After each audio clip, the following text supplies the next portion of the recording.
कराची में हिकिड़ो आम अदारो आहे जंहिंजूं एक्टिविटीज़ जो असर सिंध ऐं पाकिस्तान ऐं सॼी दुनिया में थिए थो ऐं उहो अदारो पाकिस्तान खां ॿाहिरि बि उहे एक्टिविटीज़ करे थो। उहो अदारो आहे पाकिस्तान आर्ट्स काउंसिल कराची, जंहिंजी बजट साल में 45 करोड़ आहे ऐं उहा बजट उनजी पंहिंजी जनरेट थियल न आहे, पर सिंध गवर्नमेंट उनखे ॾेई रही आहे।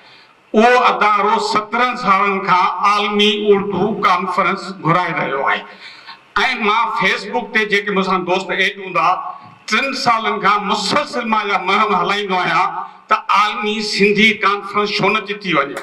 ऐं मां इहो बि चवंदो आहियां आख़िरकार जेके सिंध जा अदीब, सिंधी अदीब, लेखक, साञाविद जिन जा आर्ट्स काउंसिल जे इंतिज़ामिया सां तमामु सुठा तहक़ीक़ात बि आहिनि ऐं मंशा साहब बि आहिनि, उहे उन्हनि बि कॾहिं मुतालबो छो न कयो आहे पंहिंजनि मीटिंगुनि में त तव्हां आलमी सिंधी कॉन्फ्रेंस छो नथा घुरायो। आलमी उर्दू कॉन्फ्रेंस कराची में रुगो थिए थी ऐं सिंध में थिए थी, आलमी सिंधी कॉन्फ्रेंस छो नथी थिए।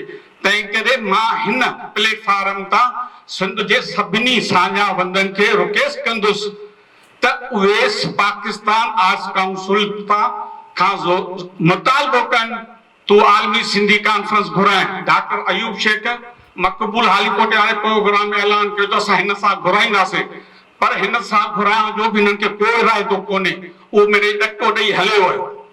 तंहिंजे करे मां इहो चवंदुसि त सभिनी साञावंदनि खे इहो मुतालबो करणु खपे पाकिस्तान आर्ट्स काउंसिल खां त उहो आलमी सिंधी कॉन्फ्रेंस घुराए।